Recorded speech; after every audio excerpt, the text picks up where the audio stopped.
नमस्कार. मीना चंद्रमणी जावळे, आम आदमी पार्टी, पिंपरी चिंचवड शहर अध्यक्षा. आपल्याला सर्वांना जाहीर निवेदन अशी करते की संध्याकाळी 6 वाजता पिंपरी चौकामध्ये आम आदमी पार्टीकडनं जल्लोष करण्यात येत आहे. ढोल ताशा नगारा आणि फटाके वाजवून अरविंद केजरीवाल यांचा जल्लोष करून आपण आनंद उत्सव साजरा करीत आहोत. तरी सर्व कार्यकारी अध्यक्ष, उपाध्यक्ष, खजिनदार हे सर्व पदाधिकाऱ्यांना अशी विनम्र विनंती करते की कृपया करून सर्वांनी आपल्या आंबेडकर चौकामध्ये 6 वाजता उपस्थित असावे, ही नम्र विनंती. सच्चे का बोलबाला आणि झुटे का मुख आला. आम आदमी पार्टी मीना जावळे.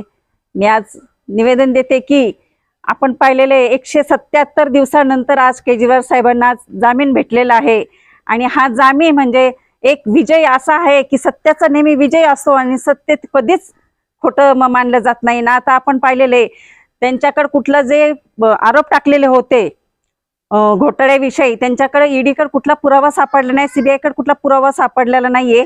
सगळे जे पुरावे जे सगळे खोटे ठरलेले आहेत आणि आता जेवढे आमचे आतमध्ये होते शेर सगळे बाहेर सुटलेले आहेत आणि आम्ही आज जाहीर करतो की हे सत्य नेहमी सत्य लपले जात नाही, खोट्याचं नेहमी खोटच असतो, सत्याचा नेहमी विजय झालेला असतो. आणि आता आपण पाहिलेले केजरीवाल साहेब बाहेर आलेले आहेत आणि जो आमचा रात्रीपासून जल्लोष आहे तो सगळ्या अख्ख्या महाराष्ट्रभर जल्लोष आम्ही सुरू केलेला आहे.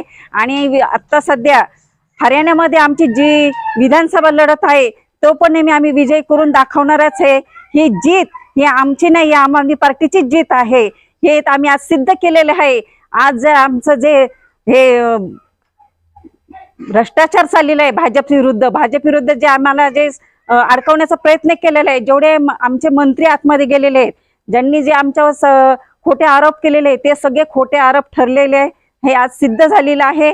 आणि आमचं सरकार हे सत्याच्या मार्गावर चाललेलं आहे आणि सत्याचा नेहमी विजयच असतो, हे आम्ही सिद्ध केलेले आहे. आणि आज केजरीवालचा हा विजय खूप मोठा विजय आहे, हे आम्ही आज सगळ्या पक्षाला सांगितलेले आहे. आणि सगळ्या आम्ही भाजपला देखील आम्ही असं आव्हान करतो, तुम्ही किती जरी आम्हाला अडकवण्याचा प्रयत्न केला पण ते कधीच आम्ही तुम्हाला हे करू देणार नाही. जे भ्रष्टाचार आहे ते आम्ही ते भ्रष्टाचार थांबवणार आणि तिथंच आमची तुमची जी हुकुमशाही आहे ती हुकुमशाही आम्ही अजिबात चालून घेणार नाहीये. आणि इथून पुढे जे आमचे हुकुमशाहीवरती ज्यांना आतमध्ये टाकण्याचा प्रयत्न केलेला आहे ते आम्ही आता इथून पुढे ते आम्ही चालून घेणार नाहीये. आणि नेहमी सत्याचा विजयच आहे, हे आम्ही आज सिद्ध करून दाखवलेले.